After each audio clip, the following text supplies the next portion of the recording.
don't want a nation of thinkers, I want a nation of workers.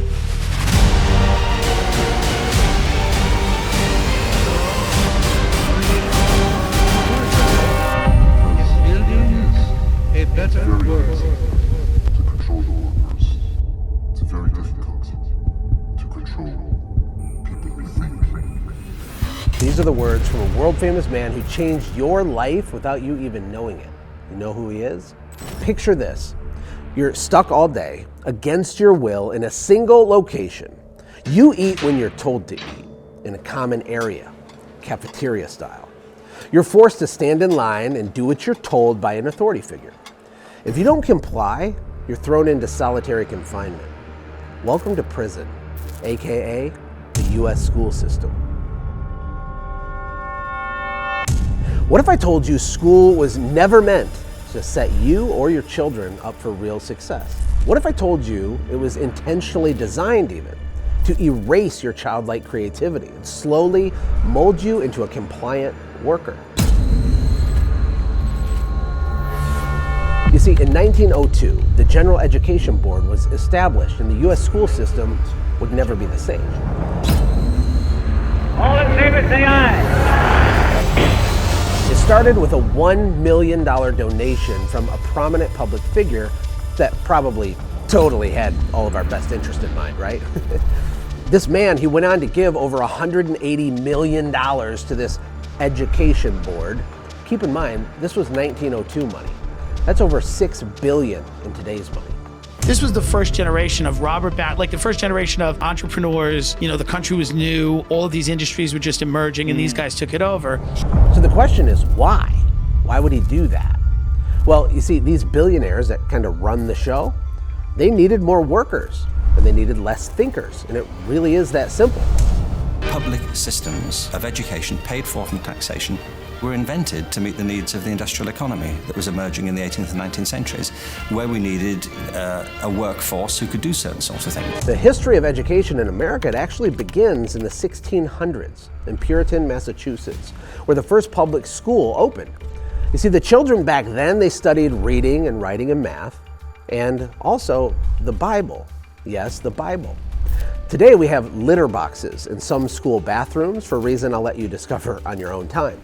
The modern education system was founded during the Industrial Revolution, where they needed to produce workers that would tolerate being told what to do and where to do it.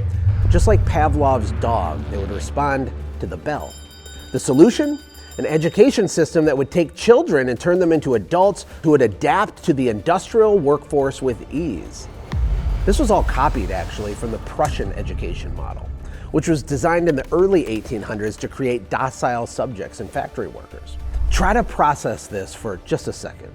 You assemble the masses into a central building. You start telling them what to do, when to do it. The bell rings, you move. You have a locker for all of your things. You gather into a cafeteria to eat. What does that sound like to you? To me, it sounds a lot like prison. And the entire basis of the schooling system is based on teaching kids what to think, not how to think.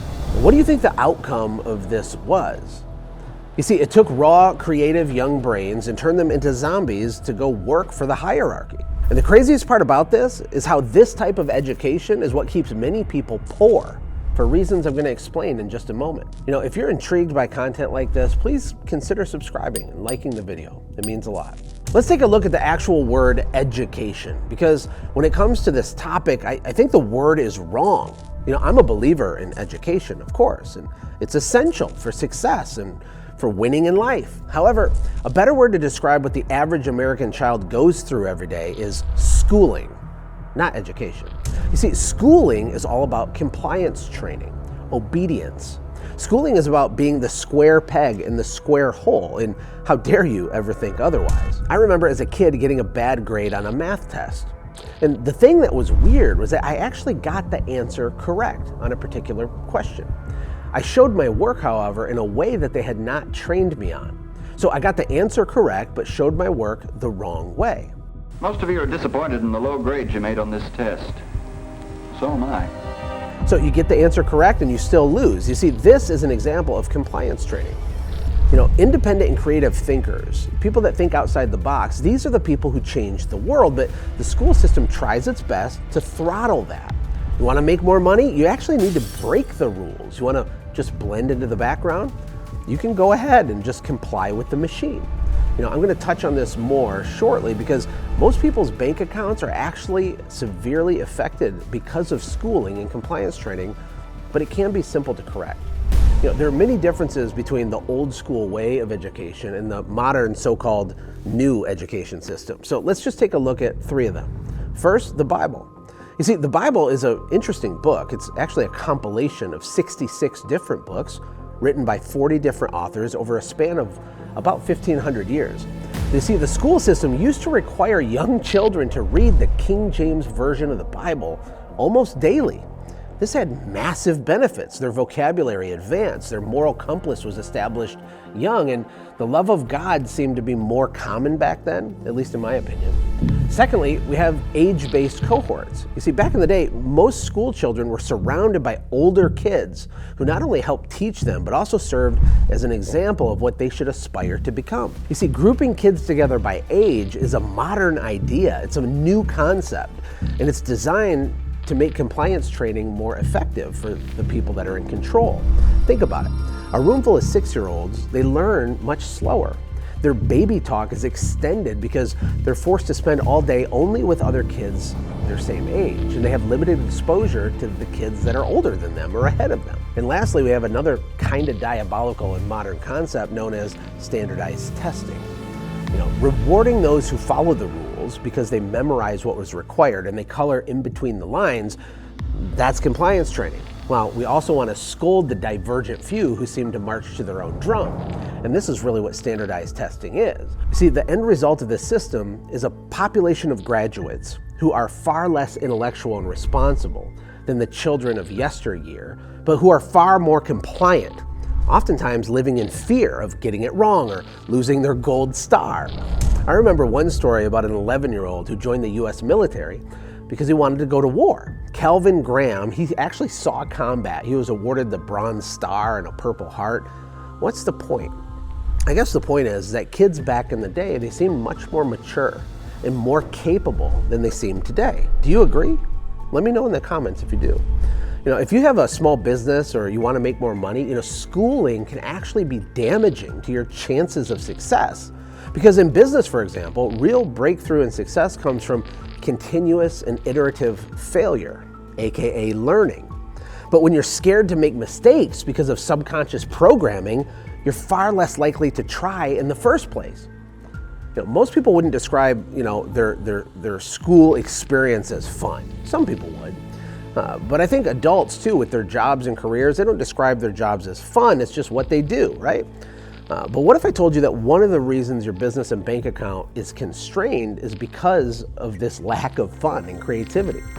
In Finland, for example, children are mandated by law to play 15 minutes for every 45 minutes of schooling. I think this is interesting because in the US, the average is 25 minutes of play for the entire school day. And I know in my business career, for example, I've noticed it's easier to make money and be creative when I'm having fun, when I'm living in this place of abstract thinking and creativity. Recess at school, it unlocks this principle in the kids. And so the framers of this modern school system, they didn't want too much play added to this school day because it would cause the kids to slip out of the compliance training they were working so hard to establish. I like what Ellwood Cubberley had to say. Our schools are, in a sense, factories in which the raw products, children, are to be shaped and fashioned into products to meet the various demands of life. And I don't know about you, I don't want myself or my kids to be someone else's product, right? So who was it that said, I don't want a nation of thinkers, I want a nation of workers? It was John D. Rockefeller, a man whose fortune, adjusted for today's money, would have been worth between $300 and $400 billion. That makes him twice as rich as Elon Musk or Jeff Bezos. And here is something one of Rockefeller's business advisors had to say regarding their plans with the US education system. We shall not try to make these people or any of their children into philosophers or men of learning or men of science. We have not to raise up from among them authors, editors, poets, or men of letters. We shall not search from embryo great artists, painters, musicians, nor lawyers, doctors, preachers, politicians, statesmen, of whom we have ample supply. You see, if you want more out of life, or you even feel called by God for a greater purpose, it's my opinion that you need to understand it's okay to break the rules. No, it's actually required you break a lot of the rules of conventional thinking. And by the end of this video, you may actually feel a little bit more free from the psychological chains that maybe have been holding you back. And in conclusion, I want to tell you two very brief stories. You see, modern psychology was forever changed by the discovery of what is now known as classical conditioning. And it all started in the year 1897. There's a Russian who published the results of his famous dog study. His name was Ivan Pavlov, maybe you've heard of it. He conducted his dog experiments in the late 1890s. And in the experiments, you see, Pavlov, he rang a bell whenever he would feed the dogs. And over time, the dogs learned to associate the bell with food, which caused them to salivate just by hearing the bell, even if there was no food. The dogs would even start to notice the footsteps, they could hear them, of his assistant bringing food to the dogs. And this phenomenon is called classical conditioning.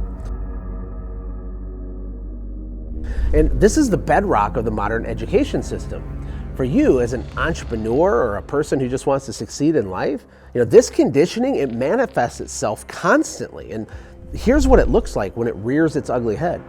Your palms get sweaty just as you're about to make that sales call or do that thing that you know you should do, but you're nervous, right? You don't want to mess it up. You sometimes get stuck in a perpetual loop of what I call FOPO, fear, overwhelm, procrastination, and overthinking. Does this sound familiar? For most people, success is elusive because of the sabotage we enact on ourselves. And this sabotage, it happens subconsciously and automatically, and it's this negative programming that was installed in many of us as young children. But the good news is that human beings are like computers, and we can start to reprogram ourselves. And maybe you even could consider trading in your traditional schooling for a good old-fashioned education. And real education starts with stepping outside your comfort zone, into the unknown, breaking a few rules, shaking things up a little bit. And here's a question for you. How has following the rules and how has your fear of failure hurt you in the past? Or do you even agree at all? Because maybe I'm crazy.